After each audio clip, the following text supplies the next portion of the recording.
This is the market kickoff. The kickoff to the market. The market kickoff.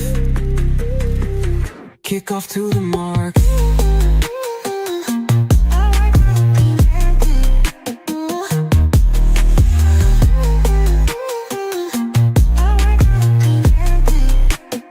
The market kickoff. Kickoff to the market. The market kickoff. Kickoff to the market. The market kickoff. Kickoff to the market. The market kickoff. Kickoff to the market.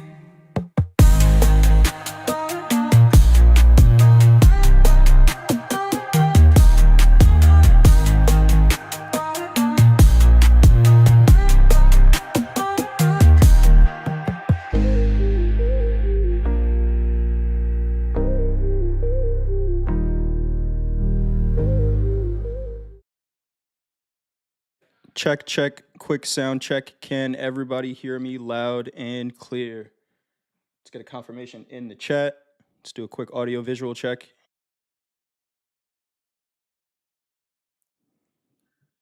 Awesome stuff. Welcome everyone to the market kickoff. I am Coach Jay, filling in for Nick for a tick. If everyone knows, Nick is out. There's a bunch of questions going on. Has Nick left Topstep? Has this going on, that going on? Nick had announced the last time he was on the show that he was going to be out. He had a shoulder surgery last Thursday. So Nick, if you're watching, if you're tuning in, hopefully everything went well with your surgery, man. Hopefully you got to hold that baby. So you need two hands to do so. Let's wish Nick well. But welcome to the market kickoff, everyone. I'm Coach Jay, Topstep performance coach since June of 2023. Been trading for the past 13 years and in the futures markets for the past 6. And I am here to kick off the markets. Happy Sunday. Hopefully everybody had a great weekend. Maybe you did something that was off the charts this weekend, just to really appreciate what it is that we do. We work really hard at what we do here. But now it's time to get ready for the week. Now it is time to get ready for the week. We can forget what happened last week, whether you were up on the week, down on the week. It really has no effect on what happens this week. We got a clean slate, 5 trading days to continue to trade. And let's prepare for it. So I'm going to show you guys a little bit how I go through my market prep.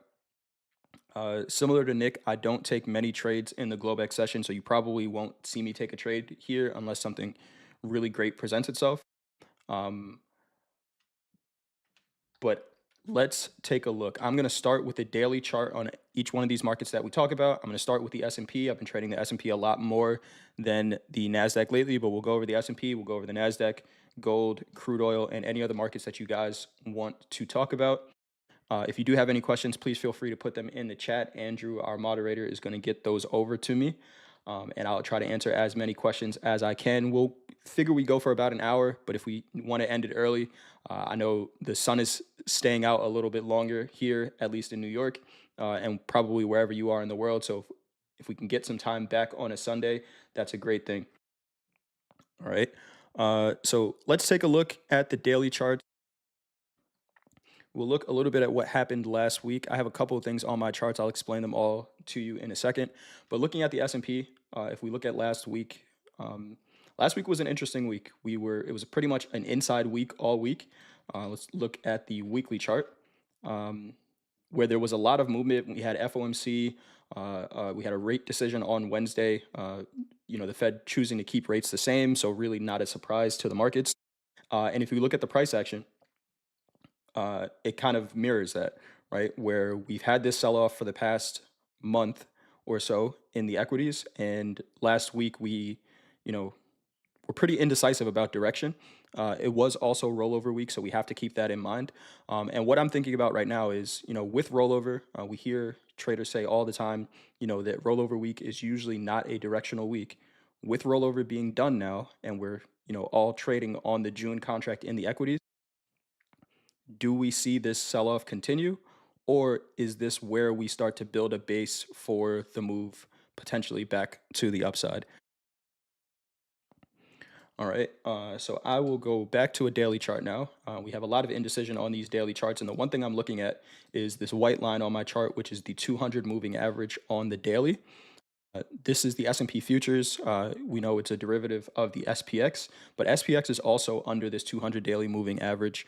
And if you know anything, I've been speaking about this for a while. If you see me speak on At the Buzzer with Coach Paul, I'm looking at these moving averages because of Coach Paul. We don't usually spend a lot of time under this 200 moving average. If we look back, this is 2025 where we are now. We spent about 14 days under this 200 moving average. The last time we spent that much time under it was in 2022, which we spent almost the whole year under this 200 moving average. So that's an important level in the S&P. Right now, it is sitting at 59.21. We also have the 20 moving average, which is this one right here, the yellow one, 58.12, below the 200 moving average for the first time also since 2022. Now, I'm not a perma bear. I just trade the markets that are in front of me, but these markets are looking pretty heavy, right? Looking pretty heavy. We're done with rollover. So, do we have the potential to continue to make new lows? What I'm looking at also is the low candle that we had from August of 2025. Very similar sell-off in August. The only difference here is that we're actually under this 200 moving average. In August, we stayed above it. We can see the low tick was pretty much that 200 moving average. These are levels that I'm looking for down here, right? So 5,500, which is a major cycle level, is in that range as well. The low of that candle being 53.14. And, it'll take a little while to get there. That's another 7% down to the low of that candle. We are from all-time highs, about 8% off the all-time high right now. So what I'm looking for this week is, a potential move out of this range, right? Whether it be to the upside or the downside, I don't have an opinion. The markets are going to let me know. But I think it's time for the market to start making some decisions about this range. Now, the catalyst for this sell-off, I think when we started, was the implementation of tariffs, right, from the president, right? We're talking about we're going to put tariffs on a bunch of different companies and a bunch of different assets, if you call it that. And we know the one thing that could reverse this move is a delay in those tariffs. We've seen it before where it's, hey, tariffs were supposed to go in effect on this day, but we're going to delay that. The market acts favorably to that. So, if we do get a headline that says, hey, you know what, we're actually going to cancel all the tariffs that we were planning to put into effect, we could see these markets very easily back above this 200 moving average. But that's a big if, right? Those are unplanned headlines. We don't know when those are going to happen. But listen out for them. If they do happen, right, we might see the markets continue to buy to that upside, right? Could be building a base here. Could be building a base here on the daily, but we will see how the markets open up in about 6 minutes. Dan Trader says that's a big if. Yeah, it's a huge if. It's a huge if, right? But we don't know, right? Any of those tariff headlines, I don't know about anybody else, but I was surprised by every one of them. But that is a big if. All right. So take a look at the NASDAQ really quick on the daily. Very similar story here. We're under that 200 moving average for the first time in a long time. We spent this amount of time under it. Again, it's been since 2022. Looks like we're building a base. I'm looking at this 20 moving average, which is at 20,387 in the NASDAQ for a potential test sometime this week. This candle here, we're spending a lot of time inside this range of this candle. We spent most of the last 2 weeks in the lower 50% of this range. I would be expecting a test of the upper end of this imbalance. So up near 20,300. I'm assuming this 20 moving average is going to move into this range over the next couple of days, and we'll get a retest of that. Trending markets like to use this 20 moving average, from what I've seen, as a level, right? In this case, it would be a resistance. If this market continues to trend down, using this 20 as a resistance and kind of selling against it on the daily. Am I going to be trading today? I will place a trade if it sets up. I normally don't trade around this time. If I am going to place any trades, it's usually around when Dakota's doing slow markets, right? Around that Asian session open when we get a little bit more volume. There is a trade that I do look at for the Globex Open, but I'm not trading with a live account here on Topstep, but if I'm trading in my live personal account, the one thing you have to think about is the liquidity in the markets at that time. If there's usually pretty thin order books around that time, so if something really clean presents itself, we'll take it. But I'm not going to force a trade for the stream.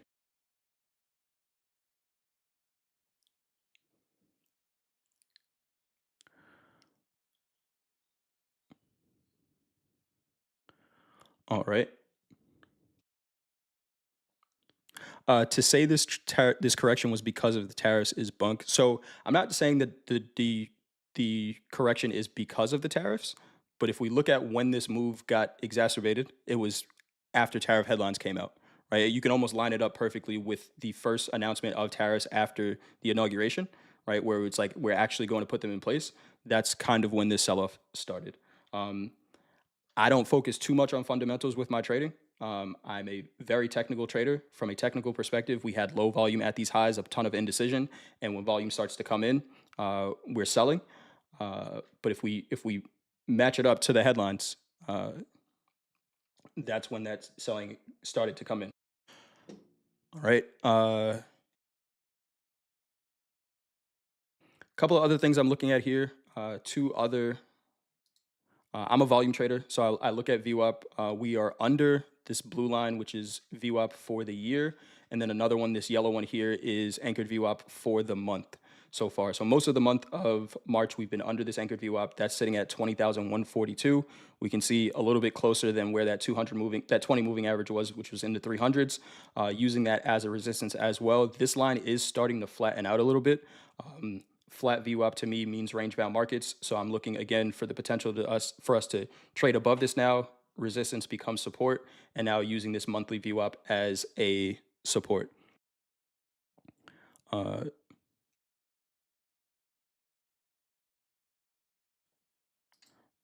Nikki D says that weekly volume imbalance needs filling before we see lower prices. I would agree with you.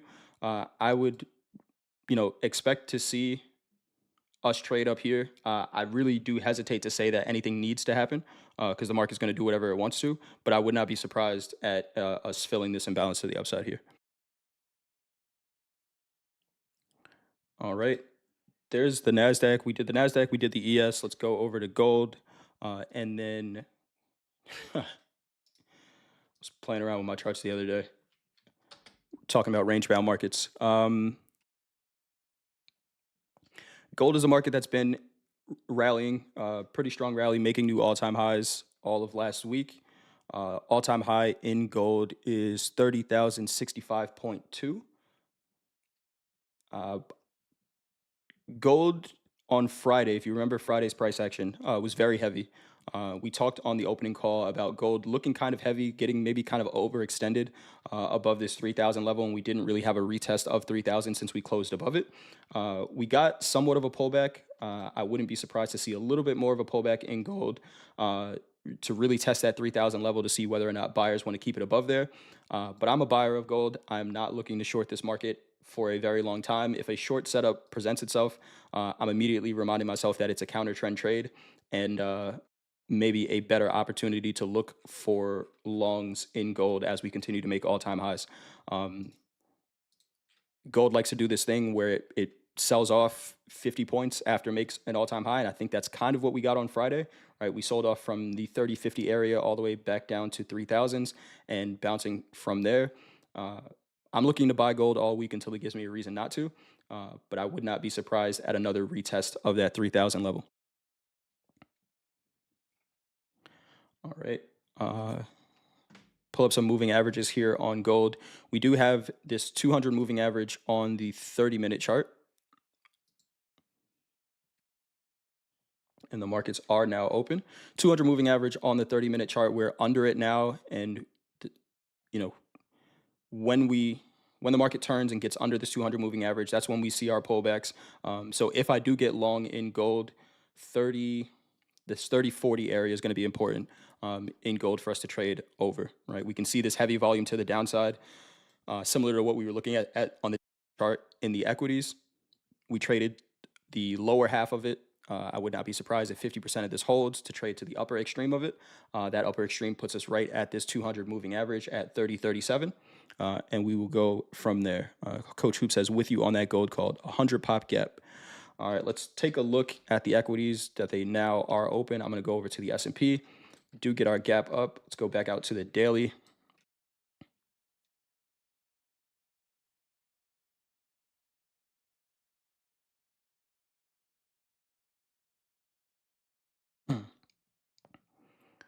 All right, so where do we open? Let's go down to a shorter time frame chart. Again, I don't like to trade during this time, but one thing I will look at if you're looking for a quick trade, and again, I don't normally look at this trade, but just that first minute open, we did open with a gap. I'm a volume trader, so if we look at VWAP right away, if this leaves this range, this is a decent opportunity for a buy. But again, just thin order books. I would not be placing a trade, but if anyone is in one, you're 14 points up already in the S&P and in the NASDAQ. Let's see what that open looks like. First minute, we're up already 50 points or so with a gap, right? So we gapped over this 20,000 level in the NASDAQ. Let's go out to a higher time frame chart real quick. So we did have FOMC last week. Here's this FOMC candle here. We gapped above this range and now back up towards these highs where on a medium time frame, right, if we're looking at a half-hour chart over the last 2 weeks or so, we're coming up to an area of resistance, this 20,100, that we have not been able to convincingly trade above. So if I'm long in the NASDAQ, I'm looking at this as a potential area of rejection where the market has sold off here for the last couple of days. If we start to find some convinced buyers above this area, then again, we trade the upper half of that imbalance up to 20,350. Did I work on the quote board this weekend? I didn't. We will get the quote board fixed before at the buzzer tomorrow. I did not work on the quote board. Try to keep the charts closed. This is actually the first time I'm looking at the charts with you guys. I took a quick look at what we had on the calendar as far as news goes, just to prep for that. But the quote board will be fixed. It's in the shop right now. Coach Jay, what VWAP do you use when looking at the daily bar? I'll look at the monthly and the yearly if I'm looking at a daily chart. You can see I have month and year here. I'm going to change the color of this monthly because there we go. There's that monthly VWAP. And we can see that's where we're trading to right now, right? We take some of this stuff off the charts here. This monthly VWAP, which has been a resistance the entire way down this month, is, to me, it's not a coincidence that the market kind of just traded right there and is rejecting at it again. I'm a volume trader. I believe that volume moves the market. And when we have a higher time frame VWAP like that acting as a resistance, I'm looking for the presence of buyers stepping in here to trade above it. Resistance becomes support, and then we continue to trade higher.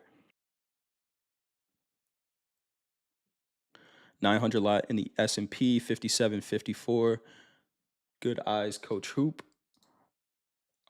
Same thing with that monthly VWAP on the S&P. Not a coincidence in my mind that this is the high, and we see some orders sitting up there. 57.54. I got to get the level 2 data activated on this Topstep X platform, but I'm looking at Quantower on the side, and we are seeing 900 contracts at 57.54 in the S&Ps. All right, let's do a quick go over the news that we have for this week. We have services and manufacturing PMI tomorrow at 9:45 Eastern Time, 8:45 Central. There are going to be Fed speakers all week this week. Let me just pull up the Trader Hub so we can take a look at what we have. So tomorrow, if you're trading during the New York session, the services PMI, manufacturing PMI number can affect the markets. So just be aware, if you're watching Topstep TV, you're going to hear, the team mention, I'm actually going to be on Fast Markets tomorrow, but you'll hear the team talking about it. Just, hey, we got a number coming out in X amount of minutes. If you're in a position, just be aware of it because it can affect the markets. We have a bunch of Fed speakers this week. Tomorrow, Bostic speaking. For any of our traders that trade the Nikkei like Dakota does, There is some news out of Japan this week as well. We got Bank of Japan meeting minutes tomorrow during slow markets time. And that's it for Monday. Tuesday, we have new home sales at 10 a.m. Eastern Time, 9 a.m. Central, and then a consumer confidence number as well. And those consumer confidence numbers have been moving us as well. We've seen some volatility in those numbers, so just be aware of those. And then again, more Fed speakers. A couple before the market opens. We got Kugler before the market opens, Williams before the market opens on Tuesday as well. Wednesday, durable goods pre-market. Cash carry speaking during the market. And again, any of these, why are we looking at them? For me, I'm not a fundamental trader, but it's important to know when these numbers come out, when they have the potential to cause some volatility in the markets. And even if you're not aware of the events, you'll see it for me, I'm an order flow trader. You see it in the order book, right? The NASDAQ spread gets 10 ticks wide, where any bigger orders or algos are pulling their orders because of the potential volatility. I just don't think it's a great time for us to be looking to place trades, but you could always trade after the dust settles, where they usually do present some pretty good moves.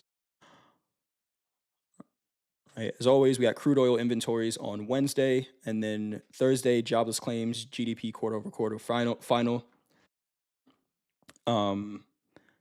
The Thursday, again, for our Nikkei or Japanese yen traders or 10-year, if anyone's trading the treasury products, if you look at a Japanese yen chart and a 10-year chart, they're almost identical.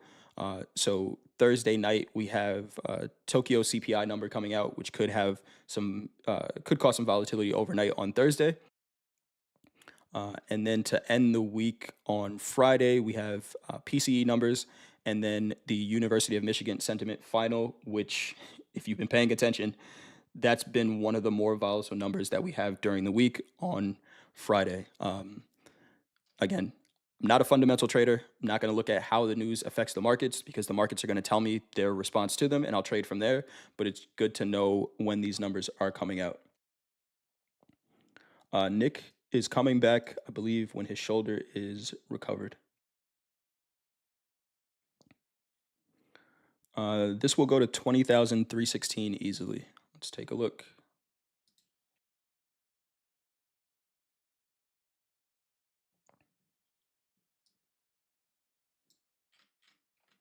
Yeah, so this monthly VWAP is what I'm going to be watching pretty much all session.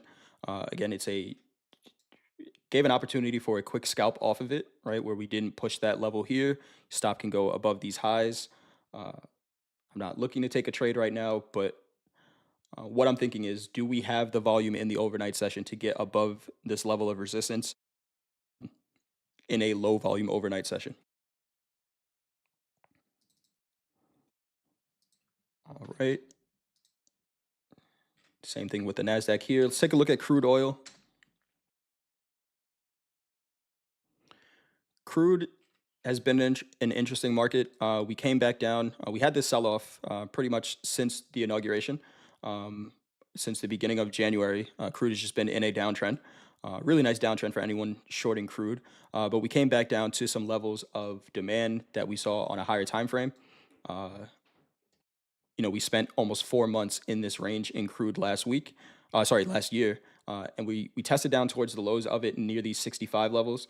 We're trading above 50% of that demand, that range right now. And the $70, $71 is the high of this range. I would be looking for crude to kind of trade up there. A couple of things I'm looking at here. We have the 200 moving average on the daily, which is a flat line, trading at 70.30 right now. And for the first time since this downtrend really started, we are closing above and holding the 20 moving average as a support. Right? I was talking about this 20 moving average being an important level in trending markets. We built this base at the low near this demand level that we had before.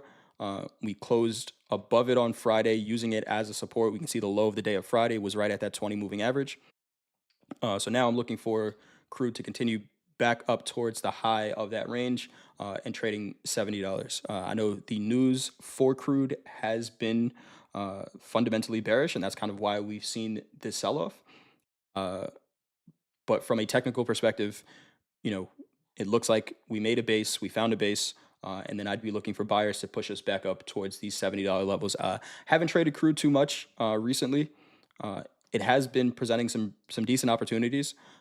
Although we're in a range-bound market over the last 2 weeks, these ranges haven't been small, right? High to low on some of these days, we're talking about $1.50 in crude, which presents some decent opportunity to trade. I think last year when we were in this range in crude, I was not as interested in trading it, but there's been some spikes, some high volume coming in that have presented opportunities to trade on a shorter time frame. I think what's really important in crude right now, if you're going to trade it, is to identify where those extremes have the potential to be and placing your trades from there. I think if I was trading crude, I'd be very kind of weary about trade entries being in the middle of the range, because then it feels a little bit more 50-50. But if I can get opportunities near the extremes, whether that's on the high end or the low end, then I feel a lot more comfortable with those trades. Weekly on crude looks pretty bullish. Let's take a look at the weekly.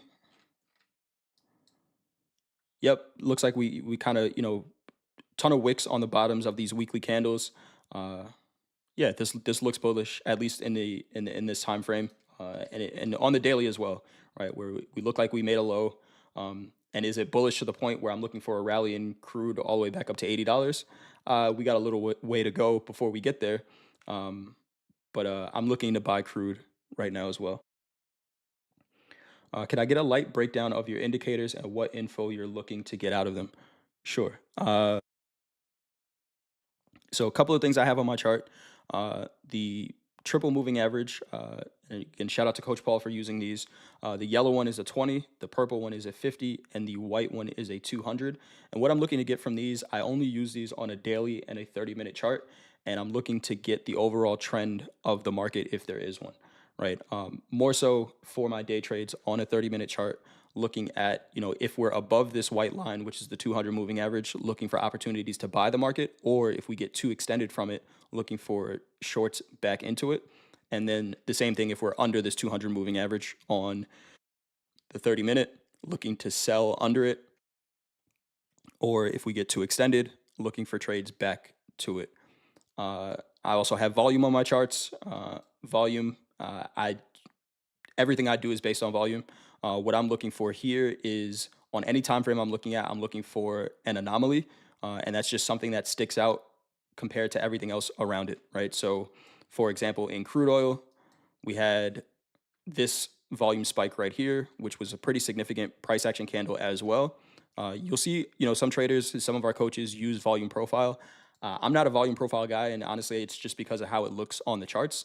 I just try to keep my charts, at least, with the candles, pretty clean, unless it's something that I drew on the charts. So this candle right here is clearly an anomaly. If we look at this 30-minute candle, it traded almost 15 times. No, that's not right. Eight times more than the average volume. So that's a significant area for me. If I put up a volume profile, it's probably going to show there as well. But this is my way, just as a visual target, to look at and say, hey, the market traded a ton of volume in this range. And what are we doing right now? We're trading in it, right? So the low of this range has been a support since we've traded back in it. But 50% has also been a resistance, right? To me, it's not a coincidence that we are rejecting right at 50% of this range. And right now holding the lower 50%, the lower end of the range. So right now, would I be looking to buy crude right here, right now? That's kind of tough because we're at a level of prior resistance. And you don't need the drawing on the chart to see it. You can just see the candles itself. So what I would be looking for, if I'm looking to buy crude and we don't get a pullback, I'm looking for us to trade above this 50% level, which is at 68.50, start to use it as a support to then trade to the other side of that imbalance. If I see sellers coming in here, right, this is giving me an opportunity for a cheap short where my risk is about 30 ticks on this above this high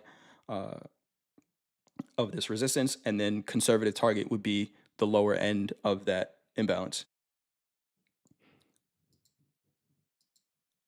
Topstep must call you Kobe. Can you show how you place that monthly anchored VWAP to get that placement? Yeah, so there's a couple of ways you can do it. If you just use the VWAP indicator, uh, you can go into settings, and if you go to settings inputs, you have an anchor period, right? So you can change this to session, which is just going to be, since the session started, which is 6 p.m. Eastern time. You can change it to weekly. You can change it to monthly, quarterly, yearly, decade, whatever you want to. So I just have this changed to monthly. You could also, just find the first day of the month and then do an anchored VWAP there. This is just a quicker way to do it. But same idea there.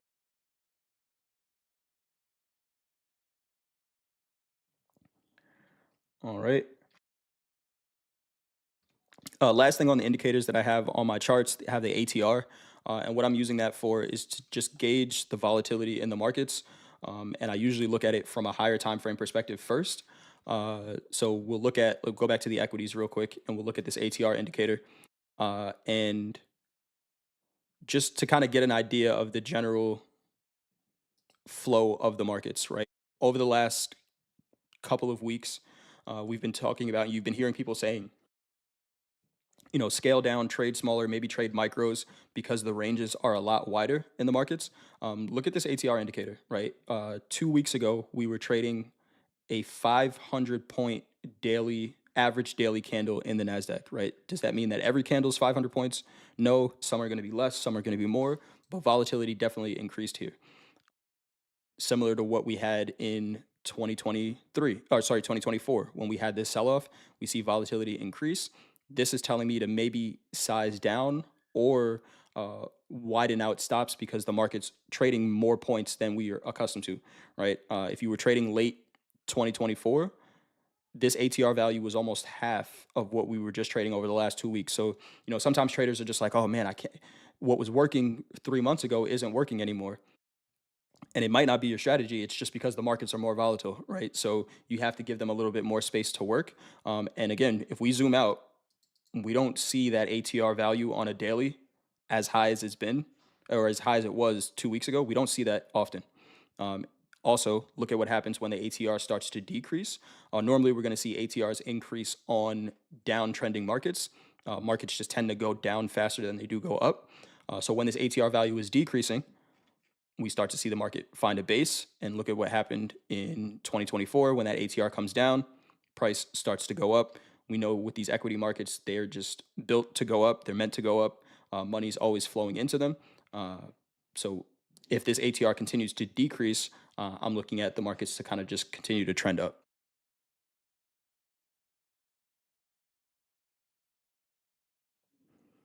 All right. I noticed some people use color-coded volume bars to show amounts of deviations. Is that something you've ever considered? Yeah. I mean, we don't have them on TopstepX, but I do have some other platforms where I use Quantower, and it's not color-coded. The Motive Wave mobile app has an indicator called Better Volume that I actually really do like because it's color-coded exactly like you said. But with TopstepX, we don't have those yet. I do have something similar on Quantower that I do use. Uh, and again, it's just a visual target to kind of look at and say, hey, that's a significant volume candle. Maybe I should pay attention to that one. When is the next VIP drop? That's going to be sometime next month. I think we are about a month and a half into these VIP sessions, and they go for 3 months. So that'll be coming up pretty soon.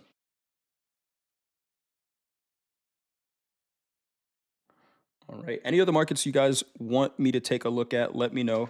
Again, my prep really it's just identifying some higher time frame levels. I have started using, and I know Nick talked about gamma levels. I have started using Mentor Q's gamma levels after speaking with Deanna and Anne Marie. Um, and I'm not going to go over them now because the levels haven't updated for the week, but uh, I'm not going to go too deep into gamma because honestly, I don't care that much. To me, it's really about the level, right? I'm a volume trader. Why volume traded at a specific level, I don't necessarily need to know. I just need to know that it did happen, right? So The only other prep that I'll do for the week is tomorrow morning when those levels get updated. I'll put those on my charts as well, and then I have my prep for the day. I am going to be on opening call tomorrow before fast markets, so I'll be updating those levels there, and I can kind of point out where they are. And I don't use every single one of the levels, just a couple of them that I've seen kind of line up with things that I'm looking for. Do I need to have them on my charts? I don't, but I think having visual cues on your charts just kind of helps to not forget important information when the market trades to them. NCAA, who do you have as the winner? I know Duke was playing Baylor. Did Duke win that game? Oh yeah, they blew them out. I think Duke is winning it. I don't know. I don't see a team beating them. I don't see a team beating them. Micro Bitcoin is breaking out. Let's take a look at Micro Bitcoin. Actually, real quick before we go over there, again, we see equity markets rejecting at that monthly VWAP. This 20,100 level is going to be important to get above. If not, we fall right back into the range. All right. Is the next VIP going to be as big as this one? Yeah, they're all going to be the same. Should be 10 coaches, 50 traders, unless something changes. But for what I understand right now, it's going to be the same. 10 coaches, 50 traders, 3 months. Unless we decide to change the program, we get feedback from the traders that we have in the groups, and then go from there. 1,000 lot still sitting there. Where's the 1,000 lot? Is it in the equities? Is it in the S&P or the NASDAQ?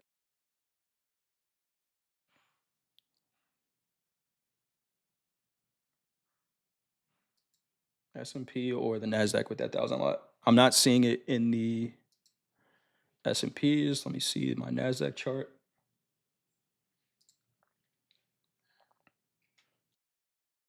Yeah, it is. It is there in the NASDAQ actually. It's not 1,000. I'm seeing 402 contract at 20,094 in the NASDAQ.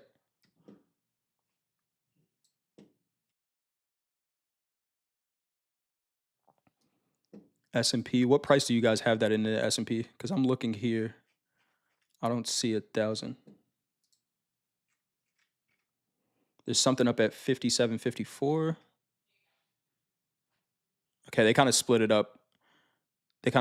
Yeah, it's at 53 in the orders, 53 and a half, 501, and then 495. All right. How do people get a spot on VIP? It'll be announced next month. For this last round, we did, filling out a form, and the more forms you filled out, the more entries you had in the VIP. All right, let's go over a couple different markets. I saw Micro Bitcoin. Let's take a look at Micro Bitcoin on a daily chart to start. Micro Bitcoin, again, with this monthly VWAP, kind of testing it right now, trading at it. So if we start to close above it, we can see we haven't been able to convincingly close above this monthly VWAP for a little while. And it gave us some more data, right? We're almost done with March. Sellers have been in control all March. Do they either start to take profits? Do we find buyers coming in at these higher time frame levels? These are the futures products that we're trading, so there is always going to be a gap on Sundays. So we have that gap open right now. 200 moving average on the daily chart has been a support. This white line here, and if we go down to a 30, same thing, right? We consolidated around that 200 moving average on the 30, and just like the equities, I think Bitcoin is starting to trade a lot like the equity markets. Just with all of the money that's come into Bitcoin over the past couple of years, it's starting to trade a lot like the equity markets. Is this an area where higher time frame buyers are coming in to continue to push us back up? But just like the equities as well, they need to come in, right? We have this 20 moving average on the daily, which has been acting as a resistance the entire time. Do we trade above it and trade back up towards this 50?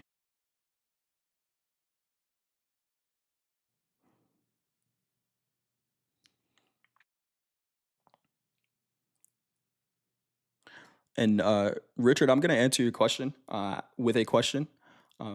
I think most of our audience probably is aware of everything that goes on in the trading space. I would be lying if I said I thought you were all naive to what has been going on, right? Everything is public and out there. But I think what doesn't need to get talked about are business happenings behind the scenes, right? You've heard it from the Topstep team and you heard it from Nick as well, that he was not going to be on the show uh, after his shoulder surgery. Um, and leave it at that. Leave it at that. Uh, do you need to be a complete novice to join? You don't. Um, to join the VIPs, you don't need to be a complete novice, if that's what you're asking. Is there anything in the works for Topstep X to have an auto break even and auto trail within the ATM? Uh, auto break even. That's a good question. I would suggest looking at the feature voting and seeing if there's anything in there that is kind of what you're looking for. But we can see it here actually, planned improvements to bracket orders. So it might be in here, but this looks like percentages. So I would search what you're looking for if you're looking for auto break evens, and then if it has some votes, just upvote what you're looking for there. But there's a couple of planned things. I don't work on the platform, so I don't necessarily know exactly what's on their roadmap, like actively being worked on, but I'm sure there's a request somewhere in there.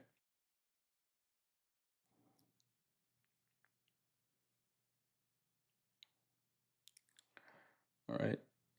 What about the Dow? We can talk about the Dow.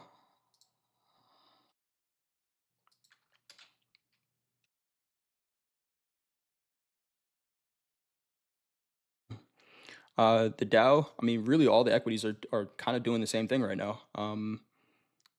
They are they're heavy, but they found some support in areas that we found support last year, right? In 2024. Uh, the Dow, let's go to a weekly really quick. Oh, come on. My charts froze. Inside week on the weekly as well in the Dow. So same idea, right? Same idea. Is this where we find buyers on a higher time frame? With rollover being over, do we start to get directional with these markets again? Directional to the upside or the downside, hanging out under that monthly VWAP as well. I think it's going to be a great trading week. I'm going to be honest. These markets, while they have been difficult, and we talked about the ATRs increasing, and traders getting kind of chopped up and quicker moves happening, they are presenting opportunities. Markets have been presenting some pretty great opportunities on both sides, really, with 300-point ranges on the daily in the NASDAQ, or if we're looking at the Dow, 700-point ranges in the Dow. They haven't been directional, right? They've been two-sided. So if you are looking to short markets, if you're looking to buy, I think the markets are presenting opportunities. I think what's really important is to wait and be patient for those opportunities to set up. But we've been seeing the markets sell off during the London session and then buy them right back up in the New York session. If we look back at the S&P and the NASDAQ, there was an opportunity to buy it and sell it in the New York session alone. So there's a ton of opportunity. With that being said, I think don't rush anything, right? Just wait for them to set up and take your trades from there. You do not have to figure out what direction markets are going when the markets can't figure them out either, right? We've been in a range. So to say, oh yeah, this market has to go up and I'm buying it, if you're in good trade location, great. But if you're trying to force the market to break out of this range before it's ready, I think you're kind of doing yourself a disservice as a trader. If you only lean to the buy side, just wait for opportunities to set it up at near the lows of this range. I think last week we were looking to buy the S&Ps down near 5650, which took a while, but it would have been a great trade. Is it me, or has the London close not really been a big deal? I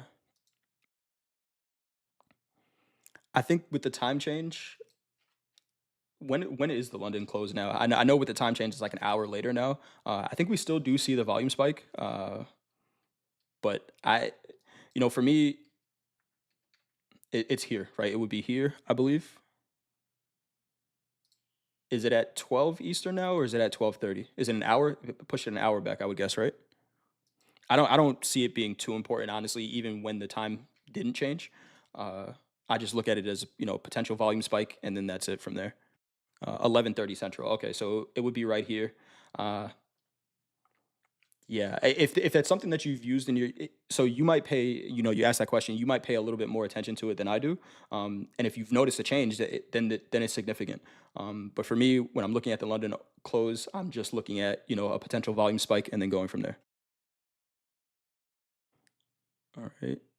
Uh, what do you think about the gap that formed? I think if we're talking about the equities, this gap doesn't need to be filled. Maybe what I'd be looking at here is this opening candle. Are we 30 minutes in yet? Yep, we're 30 minutes in now. Uh, we gapped up about 0.3% in the S&P. So what I'd be looking for, if we don't close this gap in the overnight session, depending on where we are when the New York session opens, that'll kind of dictate whether or not I look for this gap to be closed or not. What I've kind of noticed is by the time we get to the New York session, if this gap is less than 1%, we have a higher likelihood of filling it. If this gap is more than 1%, if the equities just continue to run overnight, and we open up, with a 1.5% gap in the equities, I'm probably not looking for this gap to get filled and then just continue from there. I am going to get the stats on that because I keep quoting it on Topstep TV, but I don't have the exact stats. But if this gap is less than 1% tomorrow, I would expect this to get filled.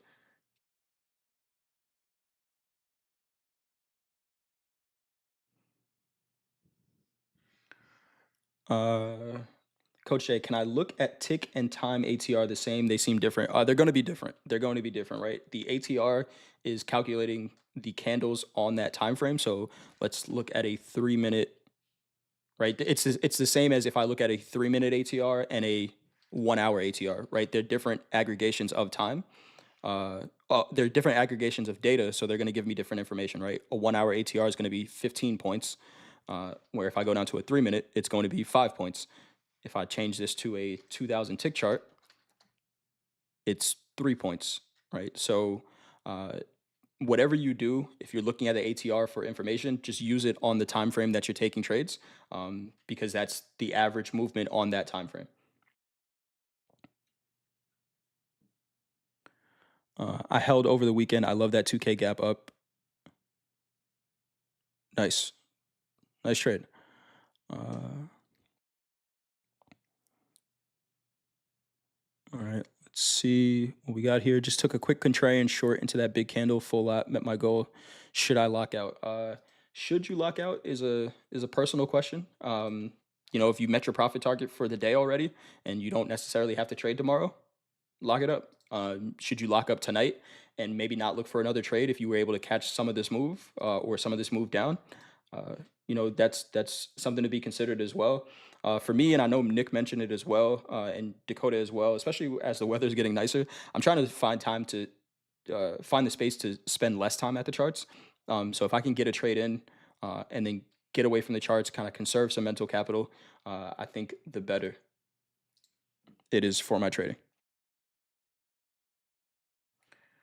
All right, natural gas. Let's take a look at nat gas.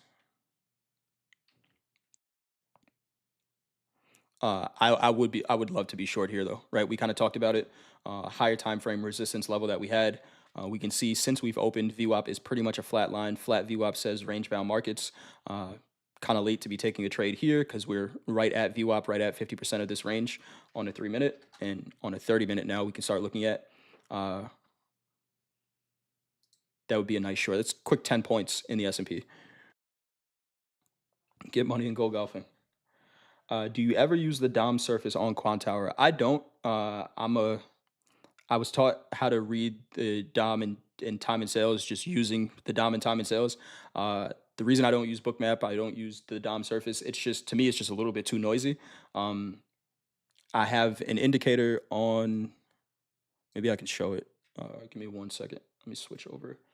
I'm going to switch over to my Quantower charts, just fair warning. They are white charts. So I don't want to blind anybody, but they are going to be bright. Give me 1 second. I'll switch over there. But there's an indicator that I use on Quant Hour called level 2, and that is just going to show the data without anything else.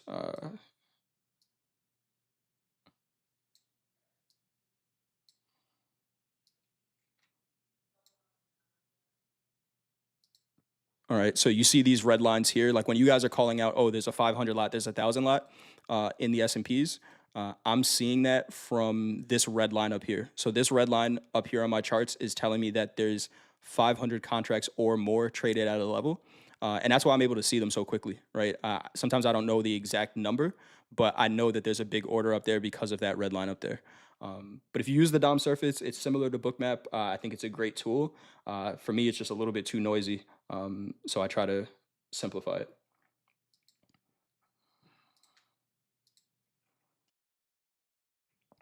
Yeah, you gotta warn people about bright lights, right? It's like it's a dramatic change going from dark charts to light. JD asked why. I don't know, man. I'm starting to like these white charts a little bit more. I don't know what it is. They are kind of harder on your eyes for sure, but I'm starting to like these charts a little bit more.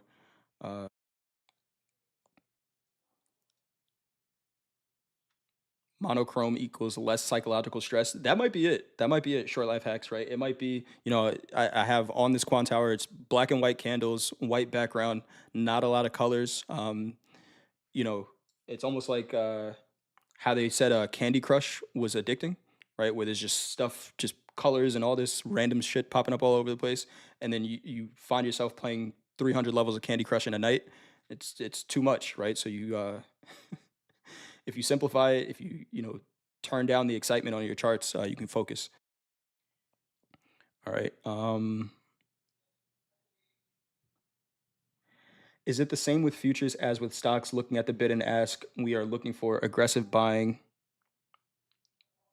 into the ask or aggressive selling into the bid, a collapse. So Matt Hugh, yeah. So when I look at level 2 data, I'm just looking for. I'm not trying to make sense of every print, right? I'm not trying to make sense of every order that's out there. I could go put an order out there on the order books. No one should be looking to follow me in my trades because I don't control the markets. But what I'm looking for is a bigger order and then how the market responds to that order. Sometimes when people see big orders, they're just like, oh yeah, somebody's selling 1,000 contracts on the offer. I'm going to sell right in front of it. That's not always the play. I think we need to identify the market's personality for the day. And there's a couple of things, right? You hear Andre talk about it all the time on Topstep TV. He's just like, oh, the caveman trade, where you see a big order in the S&Ps, you just trade into it. Sometimes the market runs away from those orders, and I think what our job is to identify how the market is responding for that day, and then if you're an order flow trader, base your trades around that, right? If every time there's a big order that steps up in a market and the market runs away from it, I can't be buying into it because I'm the only person buying. If every time one of those orders pops up and the market fills it, then I can kind of dictate my trades around there and then look to buy or sell into one of those orders. But I'm usually looking for an order to pop up and then the market's reaction to it. For example, what we had in the S&P and the NASDAQ just now, there was some size on the books and not enough volume to trade through it. So what's the trade? If there's no volume to trade through it and there's weaker hand longs into that big resistance and resistance because we need to trade 1,000 contracts in order to get through that, then it's a better sell. And Doji Kenobi just said it, right? That's exactly what they did so far tonight. Put the order out there and ran away from it.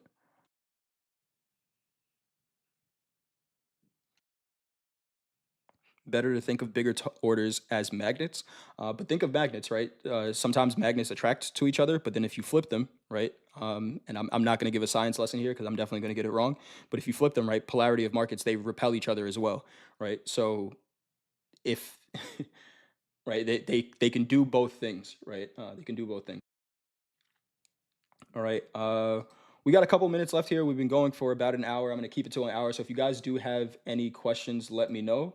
Any other questions, Andrew will fill them in. Remember, Dakota is going to be doing slow markets tonight at 7:30 Central, and then Deanna with the London Open at 3:30 a.m. Central Time. I didn't go over nat gas, so let me do that. Natural gas opened with a gap down. Natural gas always opens with a Sunday gap. It's almost like looking at a Bitcoin chart, Bitcoin futures chart. Nat gas has been in a little bit of an uptrend. And breaking out of some higher time frame levels that we've seen, right? All of 2023, 2024, we had a resistance up around $3.05, and we're trading above that now. This looks like a very bullish market. Wouldn't be surprised at a retest of this resistance, right? Resistance becomes support. But the 20 and the 50 moving average are starting to trend up. This is on a daily chart. Nat gas is a big mover. I don't know how many traders we have that trade it, but it is a big mover, presents a ton of opportunity. There is micro nat gas as well, so you don't have to worry about the bigger contract size. But it's a good market to trade. Is the gap up because rollover is done? I don't believe so. I think that's a true gap. I'm looking at all of my charts over here. I think that is a true gap up.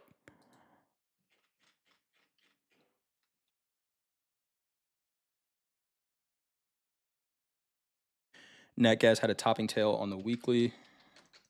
Let's take a look. Oh yeah, that's kind of ugly. This is kind of ugly here.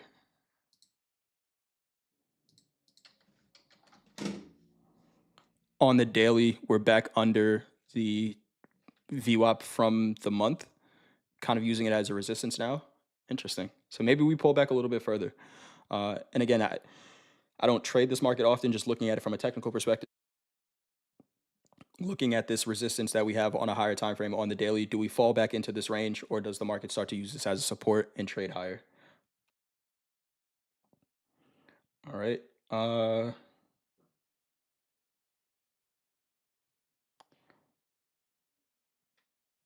All right. Can you show how to scale out of positions on Topstep X? Yeah, let's do that. Let's go to MES.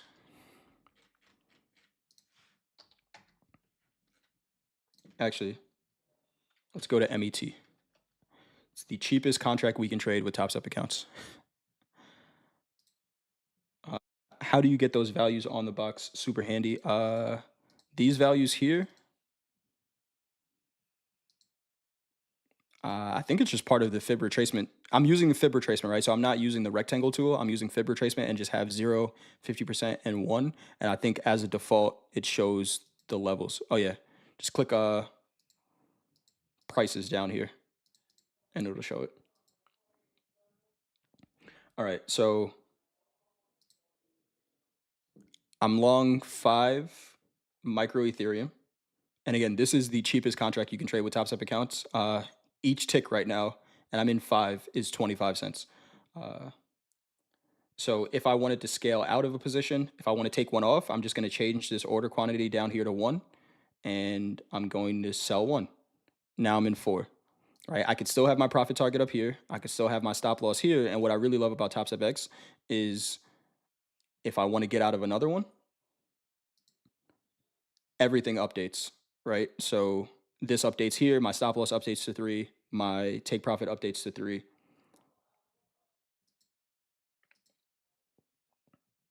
All right, now I'm down to 1, and we'll close the position from there. All right. All right, I think that's it. I think we got to all the questions. Thanks everyone for joining. Again, we will see how the market kickoff goes. I'm not sure whether or not I'm going to be filling in next week or what the plan is from there. But someone will be here to kick off the markets every Sunday. Remember, we have a ton of content for you with Topstep. I already mentioned Dakota doing slow markets tonight. D with the London session. The opening call starts early. It starts at 7:20 Eastern time. Sorry, 7:20 Central time. I will be on there tomorrow, I believe, with Coach Paul, Jack, and someone else. I can't remember exactly who. And then trading with Dakota on fast markets tomorrow. Trade well, everybody. Manage your risk. It's most important in what we do. Do you have any info on creating XFAs? If you're on the new dashboard, it should be pretty straightforward. It pops up as soon as you pass the account, which is really nice. And then you just pay for the account and go from there. All right. See everyone tomorrow. We're going to go ahead and end it there. Again, trade well, manage your risk, and we will see you then. Bye.